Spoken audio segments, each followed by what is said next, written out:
Hello friends, কেমন আছো তোমরা সবাই? তো আমি নিয়ে চলে এলাম তোমাদের জন্য আরেকটা ছোট্ট ভিডিওটা ছিল কালী পুজোর রাতের ভিডিও। তো ভিডিওটা এতদিন ধরে কেন ছাড়া হয়নি সেটা প্লিজ আমাকে জিজ্ঞেস করো না, বুঝতেই পারছো সময়ের অভাবে ছাড়া হয়নি।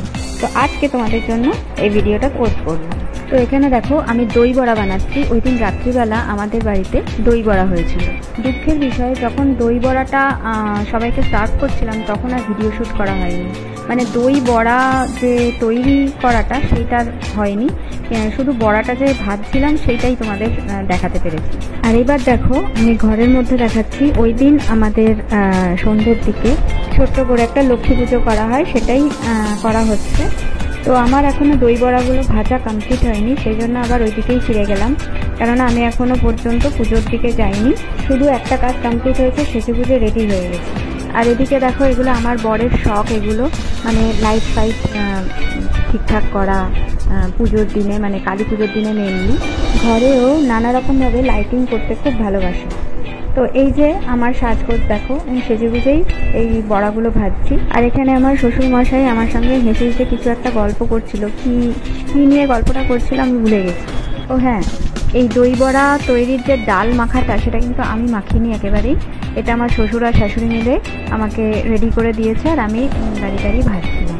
তো যাই হোক, আমি এখানে দাঁড়িয়ে দাঁড়িয়ে দই বড়াগুলো অনেকক্ষণ ধরেই ভেজেছি, কারণ অনেকটাই ছিল আর অনেকেই খেয়ে তৃপ্তি করেই খেয়েছিল। আর যাই হোক, আর বাকি সবার পুজো দেওয়া ওদিকে কমপ্লিট, শুধু আমারই হয়নি।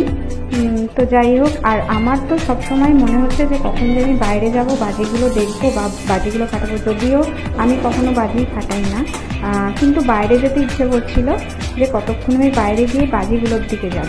মেনলি বাজি ফাটাই হচ্ছে আমার ছেলে আর আমার বর। তো যাই হোক, দেখো এখানে আমি এবার পুজো দিতে চলে এসেছি, পুজো দিয়ে নিচ্ছি। আর এই যে দেখো আমাদের ছোট্ট মতন একটা ঠাকুরের জায়গা, মানে নিচ আর ওপর মিলিয়ে আমরা একটা ঠাকুরের জায়গা করে নিয়েছি। এই যে দেখো, এটা হচ্ছে ঠাকুরের সিংহাসনের মতন একটা সিংহাসন, ঠিক না, মানে একটা জায়গা করে নেওয়া হয়েছে। এমনি আমার ছোট ফ্ল্যাট, সেই জন্য ওখানে যতটুকু সম্ভব সেইটুকু জায়গায় আমরা ঠাকুরের একটা জায়গা করে নিয়েছি। আর এখানে দেখো আমি আরও ভালো করে লাইটগুলো দেখাচ্ছি, লাইটিংগুলো কীভাবে আমার বর এই লাইটিংগুলো দেখিয়েছে। আসলে আমার খুব ভালো লাগছিল এই লাইটিংগুলো দেখতে, সেই জন্য বারবার তোমাদের দেখাচ্ছিলাম। আর বাইরে বুঝতেই পারছো প্রচুর বাজি ফাটানো হচ্ছে, প্রচুর বাজির আওয়াজ শোনা যাচ্ছে। আর এই দেখেছো লাইটিংয়ের কী সব ব্যবস্থা করেছে আমার বর। তো এবার অনেকক্ষণ পর আমরা বেরিয়ে গেলাম, মানে পুজো টুজো সব দেওয়া হয়ে গেছে, এবার আমরা বেরিয়ে গেলাম বাজি ফাটাতে। মানে আমাদের টাওয়ারের ঠিক নিচটা করেই আমরা বাজি ফাটাচ্ছি। মানে আমি মেনলি বাজি ফাটাচ্ছি না, কিন্তু বাজি ফাটাচ্ছে আমার বর, আমার ছেলে আর আরেকজন আমার বন্ধু এসেছিলো সে। আমি মেনলি ভিডিও শ্যুটগুলোই করছিলাম। আমার ছোট থেকেই শব্দবাজিতে একটু প্রবলেম হয়, তো শব্দবাজিটা আমি ঠিক মানে টলারেট করতে পারি না, মানে ওরা ফাটালেও আমি একটু দূরেই থাকি। কিন্তু আলোবাজিতে আমার খুব, আলোবাজি ইউজ করতে আমার খুব ভালো লাগে, মানে আমার বেশ লাগে। ওভারঅল বাজিটা আমার দূর থেকে দেখতেই ভালো লাগে, নিজে ফাটাতে বা নিজে জ্বালাতে অত ইন্টারেস্ট বোধ করি না।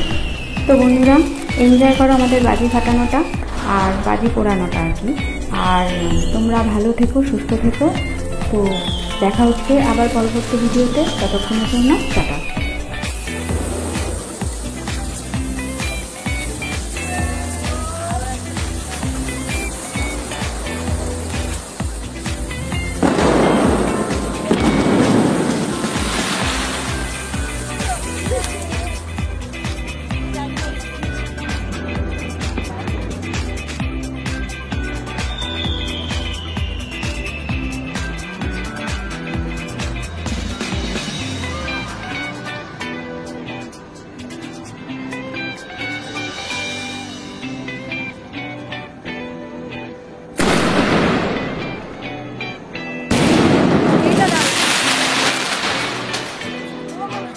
এটা দারুণ হচ্ছে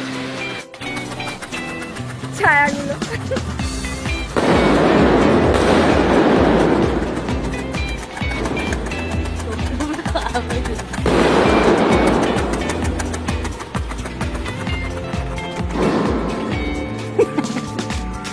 বিশাল।